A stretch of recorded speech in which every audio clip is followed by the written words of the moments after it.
Hi everyone. We're going to be talking about the laws of Mishloach Manot, which is part two of our um, laws of Purim. So let me just open up my camera over here. Okay, move this down to the bottom. I'm going to shift this over here. Okay, so the laws of Mishloach Manot. We're going to begin with the first halacha, which is halacha zayin. Chayav adam lishloach lachavero b'Purim shtei manot. Each person is obligated to give to his friend on Purim two gifts with two types of food, two types of dishes, or two types of food. So contrary to what people believe or people think, the mitzvah does not have to be two different brachot. As long as it's two different dishes or two different foods, it's fine. So for example, if a person wants to give hard-boiled egg, okay, and he wants to give some candy, which are both shehakol niyabidbaro, he fulfills a mitzvah because there are two types of food.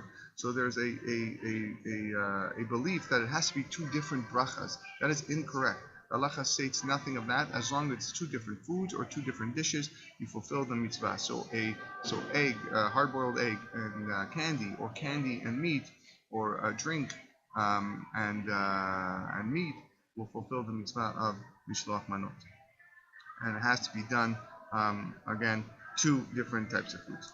Halacha chet, kol hamarbe lishloach manot lachavero, anybody that increases these gifts, these foods to his friend, harizeh meshubach, he is praiseworthy. Because by doing so, the more you give to your friends, the more love and friendship you increase amongst your friends. And that is one of the things we stress about on Purim, is to increase our friendship and our love towards our friends. Nevertheless, but nevertheless, as long as you give it to one person, that's the minimum. Just giving it to one person, you fulfill the mitzvah of Mishloach Manot. Although we have the custom to give to many friends and to many people, the Ikar mitzvah, the minimum, is just to one person. Moving on to halacha tet, me'ikar hadin yotzim yedei chova b'mishloach manot bebasar be'ema or of she'eno merushal. Me'ikar hadin, from the letter of the law, yotzim yedei chova, we fulfill the mitzvah b'mishloach manot bebasar behema or of she'eno merushal, as that if you give meat that is raw or chicken that is uncooked, any food that is uncooked, you still fulfill the mitzvah. Me'ikar hadin. Aval en yotzim yedei chova bebehema or of chayim. But you do not fulfill the mitzvah if you actually give a live chicken or a live animal. Although that is a very expensive gift, you don't fulfill the mitzvah mishloach manot. But you will fulfill the mitzvah if you give raw meat, so like a raw steak or raw chicken wings that are uncooked, you fulfill the mitzvah. Halacha Yud says lechatechila, meaning primarily the best way to do it, yesh lishloach et sheteh hamanot bevat echat, that it's best to give the mishloach manot at one shot, at one time, velo bezeh achar zeh, but not one after the other. So meaning you give some candy at 12 o'clock p.m. and you give the hard-boiled egg at 2 p.m. It's not the best to do that. Mikol makom, nevertheless, masa b'diavad, if you did do this, mutar, you still fulfilled the mitzvah. However, like I mentioned, it is best to give it at one shot.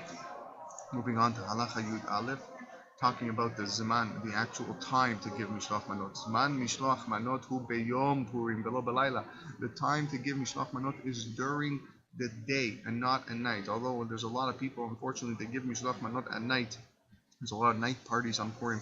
That does not fulfill the mitzvah. It has to be done beyom Purim, during the day. Im natan otam balayla. If you did give the mishloach manot at night, lo yatsa, you did not fulfill the mitzvah, and you have to re-give it during the day. Banim ubanot she'igiu lamitzvot. Any boys or girls that got to reach the age of mitzvot, such as they understand that the importance of giving the mishloach manot. So for sure, bar bat mitzvah chayavim b'mitzvot mishloach manot. So anyone that reaches bar bat mitzvah has to give the mitzvah mishloach manot.